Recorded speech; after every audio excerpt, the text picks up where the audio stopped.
In the year 1185, at the western tip of Japan's main island, one family lost its last battle in a single afternoon. Many of their warriors and their court women went down into the strait. So did their emperor, a boy of 6. For centuries after, the people on that shore would not walk the beach at night. This is the story of a blind musician who was hired to perform for that family, centuries too late, and of the one part of his body a priest forgot to protect. Before the story, something about the audience in it, because in this one, the audience is not an audience. When the Heike were destroyed at that strait, the sea there stopped being an ordinary sea. For centuries, it was treated as water with a depth still outstanding, and the temple on the shore existed to pay it. Services held for the losing side of a war, year after year, long after everyone who fought it was gone. Then there is the instrument. The tale of the Heike, the story of that war, was carried across Japan by blind men with a biwa, walking from house to house. They had all of it by heart, learned from the voice of another blind man. And what they were doing was not only entertainment. To sing the fall of the Heike within hearing of the Heike dead was thought to settle them. The words were for the living, the performance was for the ones under the water. So a temple built to calm that water, and a blind man who could sing that war better than anyone alive were never two separate facts. This story is not from the chronicles, and it did not come from the villages. It came from a book, a collection of strange tales printed in Japan in 1782. Its title means, roughly, the biwa piece that made the ghosts weep. English readers got it in 1904 from Lafcadio Hearn, the writer from My Snow Woman story. But the battle inside it is history. It is in the Azuma Kagami, a chronicle put together later, on the side that won. And the musician? No record says he ever lived. He belongs to legend, and he has a hall built for him, a statue of him sitting inside it, and a memorial service every summer. I will take you there at the end. I am a Japanese storyteller, and I return to the Japanese sources to bring their words and their world into English, with some moments dramatized for a modern audience. At the western end of the main island, where Japan narrows into a strait, there was a temple called Amidaji. It was built for a drowned child emperor and for the dead of his family, the Heike. This was the water at Dannoura, where that war had ended. When the last ships were taken, many of the Heike would not surrender. The women went into the sea in their layered robes. The emperor was a child, 6 years old, or 8 in the way we counted age then, and his grandmother carried him to the side of the ship and stepped off with him in her arms. The graves are in the temple grounds, and the water in front of them never settled. On nights with no moon, fishermen said, lights moved over the strait, low, in their hundreds, like lanterns carried by men wading. On those nights, you could hear armor. Living at that temple was a young man named Hoichi. He had been blind from birth, and he was one of those reciters, a biwa player. Hoichi was the finest anyone had heard, and what he was famous for was the battle in the street. When he sang the fall of the Heike, listeners who had come to be entertained wept. Nobody had wondered who else might be listening. One summer night, the priest was called away to a service for a dead man, and the temple was empty. Hoichi sat out on the veranda with his biwa, waiting for the air to cool. A voice called his name from the garden. Hoichi!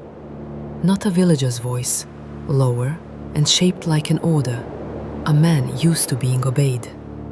Armor shifted as he came closer, and something heavy was set down on the ground. My lord is staying nearby, He came to see the battlefield at Dannoura, and he is told you recited the tale of the Heike better than any man alive. Come and perform for him. Bring your instrument. A blind man does not argue with a samurai. A hand like iron closed on his wrist and led him out of the gate. He walked a long way. He heard one great gate open, then another. Stone under his feet, then wood. Around him a household came alive. Women's voices, screens sliding in their tracks, and somewhere a woman crying who did not stop. They set him on a cushion. He tuned his strings, and a woman's voice, old and used to being obeyed as well, told him what to play. The battle at Dannoura. So he played it, the ships, the arrows, the turning tide, the moment the Heike understood, the women going into the water, the old woman with a child in her arms. And then he heard something he had never heard from any audience. Hundreds of people weeping at once, and not one of them hiding it. When he finished, the woman's voice was level again. My lord is deeply moved. You will come again for 6 more nights, and say nothing of this at the temple. My lord travels in secret. So Hoichi went out through that gate again the next night, came back before dawn, and told nobody. The temple servants noticed. He was going out in the dark, alone, and coming back soaked. On the 3rd night, 2 of them followed him and lost him within 100 paces. No lord was staying anywhere near. Then someone thought of the graves. They found him in the temple's own burial ground, in the rain, sitting in front of the memorial of the child emperor, playing with everything he had, to nobody at all. And behind him, over the stones, corpse fires were burning. Hundreds of small lights hanging in the air, the way they hang over the water on nights with no moon. They shouted at him. He did not hear. They shook him, and when he came back to himself, he told them angrily that they must not interrupt him in front of an audience like that. The priest had the whole story out of him before dawn. Hoichi, you have not been performing for a lord.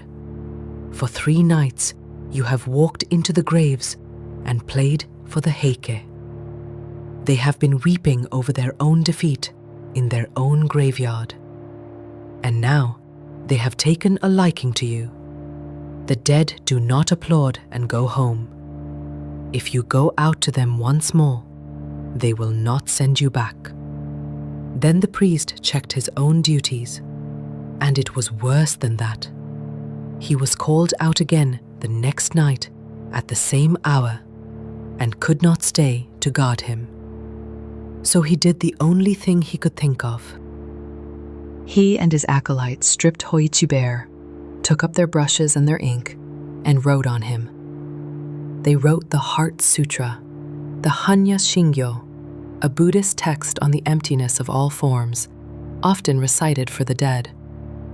Chest, back, arms, legs, the soles of his feet, his throat, his face. Everywhere skin showed until he was black with characters.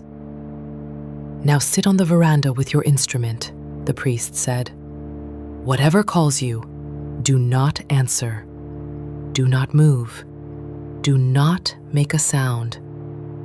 Sit as if you were meditating. To their eyes, you are no longer there.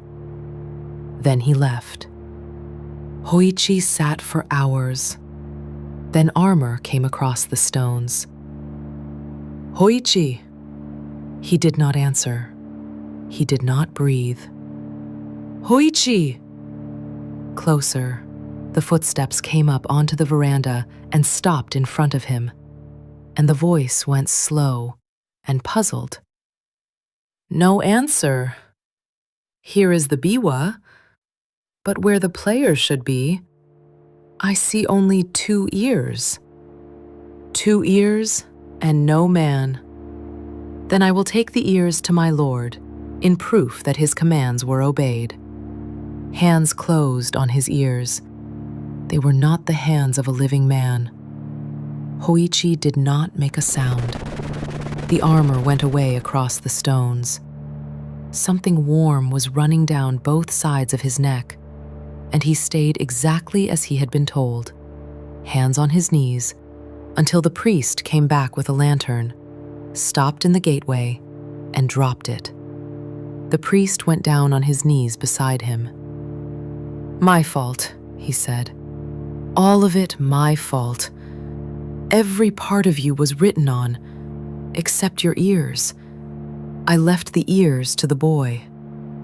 Hoichi lived and healed, and the story got out. Men of rank traveled a long way to hear the musician the Heike had sent for. And that is the name that stayed on him. Not the musician who played for the dead, Hoichi the Earless. 3 things about this story are easier to see from inside Japan. First, the temple is still there. It is not a temple anymore. When the Meiji government pulled Buddhism and Shinto apart, Amidaji was closed. In 1875, a shrine took its place, Akama Jingu in Shimonoseki.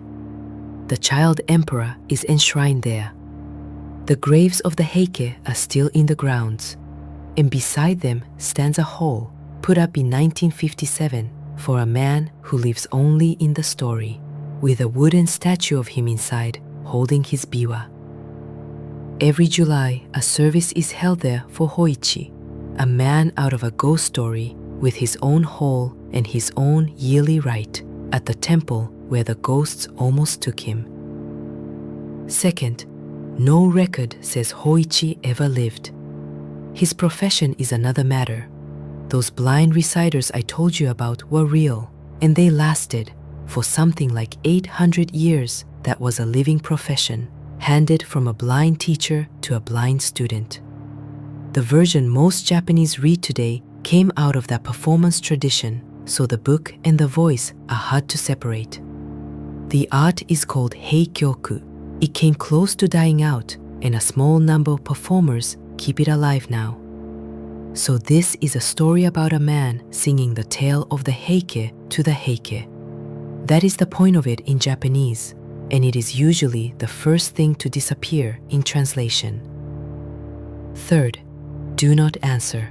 He was told not to tell, then not to answer, not to move, not to make a sound.